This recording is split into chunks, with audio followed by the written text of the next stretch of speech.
അടിമുടി മാറ്റങ്ങളോടെ റിപ്പോർട്ട് പ്രേക്ഷകരിലേക്ക് എത്തിയ ദിവസമാണെന്ന്. ഫൈറ്റ് ഫോർ ജസ്റ്റിസ് എന്ന പേരിൽ നീതിക്കായി നിരവധി വാർത്തകൾ അന്ന് പ്രേക്ഷകരിലേക്ക് എത്തി.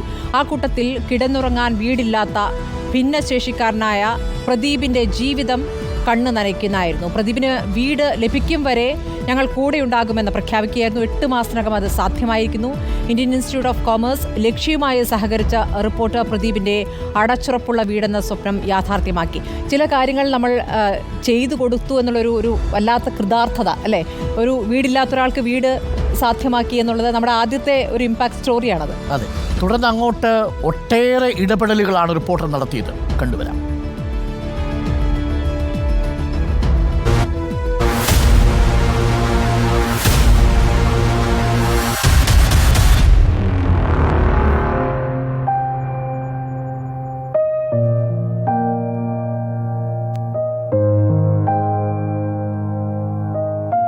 ഏകദേശം 20 വർഷം ആയി വീടിന് വേണ്ടിയിട്ട് ശ്രമിക്കുന്നു. വീട് മാത്രമല്ല, വികലാംഗരുടെ പെട്ടിപ്പീടിയാണെങ്കിൽ കിട്ടുന്നില്ല, വികലാംഗർക്കായിട്ടുള്ള മൂചക്ര വാഹനമാണെങ്കിൽ അതും കിട്ടുന്നില്ല.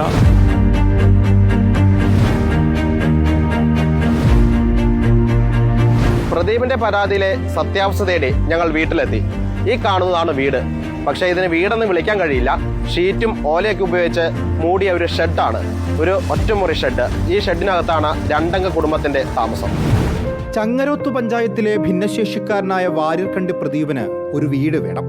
റിപ്പോർട്ടറിന്റെ ആദ്യ ദിനത്തിലെ വാർത്തയിൽ ആ ദിവസം തന്നെ ഇടപെടലുണ്ടായി. അന്ന് രാത്രി മീറ്റ് ദ എഡിറ്റേഴ്സ് ആദ്യമായി പ്രേക്ഷകരിലേക്ക് എത്തിയപ്പോൾ ഒരു പ്രഖ്യാപനം വന്നു.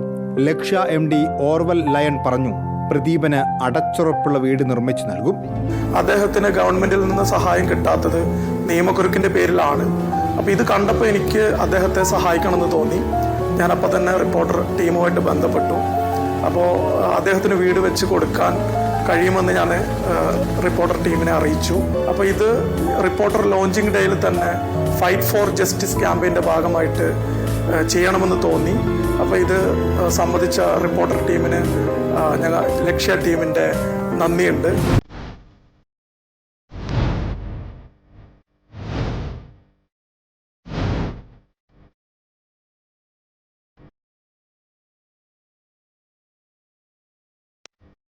പിന്നെ എല്ലാം വേഗത്തിലായിരുന്നു. 8 മാസങ്ങൾക്കിപ്പുറം മാർച്ച് 8-ന് വീടിനായുള്ള പ്രദീപന്റെ 20 വർഷത്തെ കാത്തിരിപ്പിന് വിരാമമായി. റിപ്പോർട്ടർ കുടുംബാംഗങ്ങളും ലക്ഷ്യ MD ഓർവൽ ലയണും ചേർന്ന് സ്വപ്നഭവനത്തിന്റെ താക്കോൽ കൈമാറി. അപ്പോൾ താക്കോൽ വേണ്ടേ? താക്കോൽ ദാനം നിർവഹിക്കാൻ വേണ്ടി റിപ്പോർട്ടറിന്റെ MD മാനേജിംഗ് എഡിറ്ററുമായ ആൻഡ്രൂ അഗസ്റ്റിൻ, ഒപ്പം ലക്ഷ്യ ഇന്ത്യൻ ഇൻസ്റ്റിറ്റ്യൂട്ട് ഓഫ് കൊമേഴ്സിന്റെ MD ഓർവൽ ലയണൽ, ഒപ്പം ഞങ്ങളുടെ നെറ്റ്വർക്ക് പ്രസിഡന്റ് അനിൽ അയിരൂർ എന്നിവർ വരുന്നു. Please please. അപ്പോൾ സന്തോഷകരമായ മുഹൂർത്തം. പ്രേക്ഷകരെ നിങ്ങളും കൈയടിച്ചാട്ടെ. സന്തോഷകരമായ കാര്യം, പ്രദീപിന് ഒരു വീട് വരുന്നു. ഇനി പാലുകാച്ചൽ ചടങ്ങാണ് നടക്കാൻ പോകുന്നത്.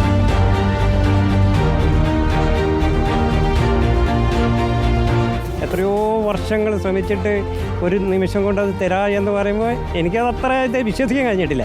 ഇപ്പോഴും അന്നത്തെ അവസ്ഥ വെച്ച് നോക്കാൻ ഞാൻ ഇത് വിശ്വസിക്കുന്നില്ല. ഇന്ന് യാഥാർത്ഥ്യമായി. ഇത് യാഥാർത്ഥ്യമാണ്. ഇതിന് വേറെ ആരും അവകാശികളില്ല.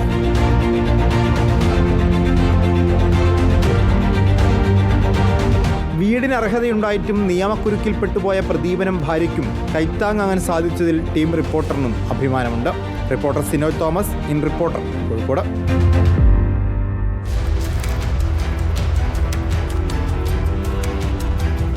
ഡോക്ടർ അരുൺ, ഈ വാർത്തയെക്കുറിച്ചൊരു കാര്യം നമ്മൾ കമന്റ് ചെയ്യണം. അതായത് നമ്മുടെ ടെലികാസ്റ്റ് Day 1 ആയിരുന്നു. ആ Day 1-ൽ വരുന്ന സിനോസ് തോമസിന്റെ, അതായത് വ്യത്യസ്തമായ ഫൈറ്റ് ഫോർ ജസ്റ്റിസ്, ആളുകൾക്ക് ആവശ്യം അറിഞ്ഞ് സഹായിക്കുന്ന ഒരു മാധ്യമ സംസ്കാരം വേണം നമ്മൾ തുടങ്ങാൻ എന്ന് പറഞ്ഞുകൊണ്ടാണ് നമ്മൾ ഈ സീരീസിൽ ഒരു കൂട്ടം വാർത്തകൾ എടുത്തത്. അതിൽ നിന്ന് ഈ വാർത്തയിൽ ഈ പ്രദീപന് വീട് വെച്ചു കൊടുക്കാം എന്ന് എന്നോട് ആദ്യമായി പറയുന്നത് നമ്മുടെ പ്രസിഡന്റ് അനിൽ അയിരൂരാണ്. ഇതുപോലെയുള്ള കുറേ റിപ്പോർട്ടുകൾ ഉണ്ടായിരുന്നു. അതിൽ ഏത് ചൂസ് ചെയ്യണം എന്നുള്ളതിൽ ഈ വാര്യർകണ്ടി പ്രദീപന് വീട് വെച്ചു കൊടുക്കാം, അതിനായി ഈ ലക്ഷ്യയുടെ MD അപ്പോൾ തന്നെ ആ ന്യൂസ് ഡെസ്കിൽ വെച്ച് തന്നെയാണ് അനിൽ അയിരൂർ അതേ ദിവസം ഈ വാർത്ത ടെലികാസ്റ്റ് ചെയ്ത് പറഞ്ഞ് ഒരു 5 മിനിറ്റ് എടുത്തിട്ടുള്ളൂ. അതാണ്, അതായത് ഒരു വേഗം എന്ന് പറയുന്നത് വാർത്ത ഡെലിവർ ചെയ്യുന്നതിൽ മാത്രമല്ല, ഒരാൾക്ക് സഹായം കൊടുക്കണമെന്ന് തോന്നിക്കഴിഞ്ഞാൽ അടുത്ത മിനിറ്റിൽ തന്നെ നമുക്കത് തീരുമാനിക്കാൻ പറ്റണം. അങ്ങനെ ഒരു തീരുമാനം എടുത്തത് നമ്മുടെ പ്രസിഡന്റ് അനിൽ അയിരൂരാണ്. അപ്പോൾ അദ്ദേഹത്തിന് നമുക്കൊരു നല്ല കൈഡി കൊടുക്കാം. കാരണം നമ്മുടെ ഒരു തുടക്കം ഗംഭീരമാക്കിയത് അനിൽ അയിരൂരാണ്. അപ്പോൾ അതാണ് നമ്മൾ മുന്നോട്ട് വയ്ക്കുന്ന മാധ്യമ സംസ്കാരം. അതായത് ഒരു വാർത്ത റിപ്പോർട്ട് ചെയ്ത ആ വാർത്ത ശ്രദ്ധയിൽപ്പെട്ടാൽ ഉടൻ തന്നെ ആരിലേക്ക് ആർക്കാണോ ആ സഹായം എത്തേണ്ടത്. അതുപോലെ തന്നെ നമുക്ക് പിന്നീടുള്ള ഇതുവരെയുള്ള ഏറ്റവും അവസാനം നമുക്ക് ഏറ്റവും മികച്ച ദക്ഷിണേന്ത്യയിൽ തന്നെ ഏറ്റവും മികച്ച വിജയം നേടിയ വിദ്യാർത്ഥിയെ സഹായിക്കാനായി ആൻഡ്രൂ സാറിന് ഓർമ്മയില്ലേ? ആൻഡ്രൂ സാറിന് തന്നെ എത്ര കോളുകളാണോ? ആൻഡ്രൂ സാർ പറയുമായിരുന്നു, അതായത് ഒരു വർഷമാകുമ്പോഴേക്കും ആൻഡ്രൂ സാറിന് നമ്മൾ ഡേ 1 ചെയ്ത ആ ഒരു നന്മയുടെ ബാക്കിയാണ്. അന്ന് ശരിക്കും പറഞ്ഞു കഴിഞ്ഞാൽ ഈ വീട് വെച്ച് കൊടുക്കാൻ ആൻഡ്രൂ സാർ തയ്യാറായിരുന്നു. പക്ഷേ അതിനു മുൻപേ ലക്ഷ്യയുടെ MD തയ്യാറായതാണ്. സാർ ആ ഫസ്റ്റ് ഡേയിലെ നമ്മുടെ ഈ ഒരു സംഭവത്തെക്കുറിച്ചുള്ളൊരു ഓർമ്മ എന്താണ്? അല്ലല്ല, ഞാൻ പറയുന്നത് പ്രദീപിൻ്റെ അവസ്ഥ എന്ന് പറഞ്ഞാൽ വളരെ ദയനീയമാണ്. കാണുമ്പോൾ നനയിക്കുന്നതായിരുന്നു. പക്ഷേ ഒരു കാര്യം എന്ന് പറയുന്നത് അനിൽ സാറ് ഇദ്ദേഹത്തെ ലക്ഷ്യയുടെ MDനെ വിളിക്കുമ്പം അത് ഒന്ന് പറഞ്ഞ് രണ്ടാമത് എനിക്ക് തോന്നുന്നു ഒരു ഹാഫ് ആൻ അവറിൽ നമ്മളത് ബ്രേക്ക് ചെയ്യാൻ തുടങ്ങി. പിന്നീട് പ്രദീപിന് വീടൊരുങ്ങി എന്ന് പറഞ്ഞിട്ട് ബ്രേക്ക് ചെയ്യാൻ തുടങ്ങി എന്നുള്ളതാണ്. പക്ഷേ അത് സിനോജ് തോമസിൻ്റെയും വലിയൊരു ബ്രേക്കായിരുന്നു. കാരണം സിനോജ് തോമസാണ് ആ വാർത്ത എടുത്ത് ഈ ജനങ്ങളിലേക്ക് എത്തിച്ചതെന്ന് പറയുന്നത്. അപ്പം റിപ്പോർട്ടർ TVയെ സംബന്ധിച്ചിടത്തോളം ഒരുപാട് നല്ല കാര്യങ്ങളാണ് ഓരോ വർഷം ചെയ്തിട്ടുള്ളത്. ഈ വർഷം എന്ന് പറയുന്നത് അതിന് മുമ്പ് ചെയ്തിട്ടുണ്ട് കേട്ടോ. ഞാൻ പറയുന്നത് ഈ കഴിഞ്ഞ ഒരു വർഷം എന്ന് പറയുന്നത് വളരെ നല്ല കാര്യങ്ങൾ മാത്രം ചെയ്ത ഒരു വർഷമായിരുന്നു. അതിനകത്ത് ഓരോ മാസം എനിക്ക് തോന്നുന്നു നമ്മൾ ഒരു ദിവസമെങ്കിലും ഒരു ഉപകാരം എന്നുള്ള നിലയ്ക്കെങ്കിലും ചെയ്തു പോകാൻ പറ്റിയ സംവിധാനങ്ങൾക്ക് നമുക്ക് കോളുകളും മറ്റ് സംവിധാനങ്ങളും, പക്ഷേ നമുക്ക് ചെയ്യാൻ പറ്റുന്നതിൻ്റെ മാക്സിമം നമ്മൾ ഈ കഴിഞ്ഞ ഒരു വർഷം ചെയ്തു എന്നാണ് സുജിയ നമുക്ക് തോന്നുന്നത്. അതെ, അതിൽ ഡോക്ടർ അരുൺ നമ്മൾ നമുക്ക് ഇങ്ങോട്ട് വരുന്ന, അതായത് നമ്മുടെ മാർക്കറ്റിംഗ് ടീം എപ്പോഴും പറയും, നമ്മുടെ മാർക്കറ്റിങ്ങിൻ്റെ ഹെഡ് ചെയ്യുന്ന രാജീവേട്ടനൊക്കെ എപ്പോഴും പറയും, അതായത് ഒരു വാർത്ത കണ്ടു കഴിഞ്ഞാൽ ഉടൻ തന്നെ പല ആളുകൾ വിളിക്കുകയാണ് എന്തെങ്കിലും ചെയ്തു കൊടുക്കണം. അവസാനം സംഭവിച്ചതെന്ന് പറഞ്ഞു കഴിഞ്ഞാൽ ഒരു വിദ്യാർത്ഥിയെ സഹായിക്കാനായിട്ട് ഒരു 10-ലധികം പേരുകൾ വരുന്നു. അപ്പോൾ അതിൽ ആരെ നമ്മൾ സെലക്ട് ചെയ്യും എന്നുള്ള നമുക്കൊരു കൺഫ്യൂഷനായി. പിന്നീട് വീട് അതുപോലെ തന്നെ വിദ്യാഭ്യാസം, അങ്ങനെ ഓരോന്നിനുമായി ഓരോരുത്തർ സഹായിക്കുന്ന രീതിയിലേക്കാണ് അത്. മാത്രമല്ല സുജയ, ഇതിലൊരു വലിയ സന്തോഷം നമുക്ക് തോന്നുന്നത് ഈ വാർത്ത വരുമ്പോൾ തന്നെ സഹായിക്കാൻ നിൽക്കുന്നൊരു സമൂഹം നമുക്കൊപ്പം ഉണ്ട് എന്നുള്ളതാണ്. അതാണൊരു